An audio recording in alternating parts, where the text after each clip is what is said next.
I'll never forget this learning about this when I was teaching in our MBA program.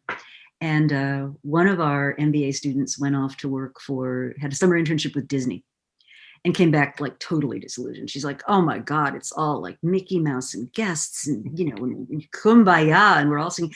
And she subsequently took a job at, I think it was Marvel, whatever the precursor to the current, but this Universal Studios, like totally different. And they were, cutthroat and snappy talk and snarky. And, and she loved it. That was great. That was a much better fit for her.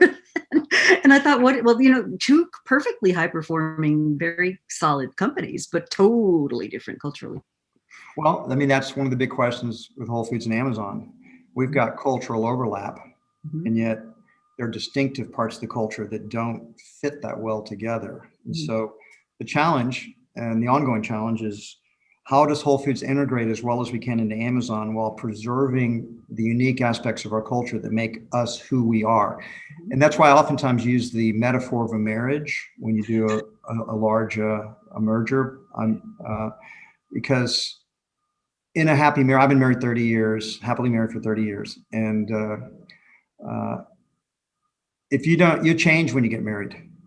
And if you don't change, you won't stay married. And particularly if you're a man, you won't stay married. That's the personal improvement aspect of today's webinar. Right? I've been my wife's major project for 30 years. I tell you, there's a long way to go. But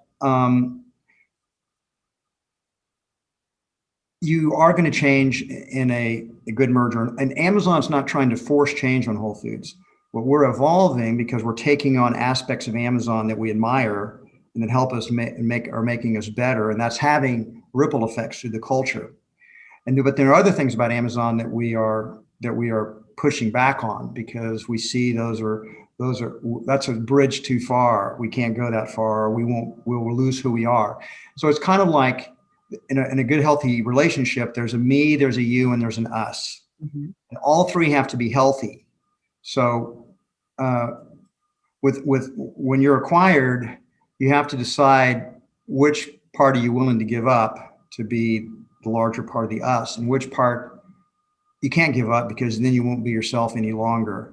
So I think companies face this. And I think what generally happens when mergers don't work is the acquired company basically just, like the Borg in Star Trek, just completely assimilate the other company and destroy the unique identity.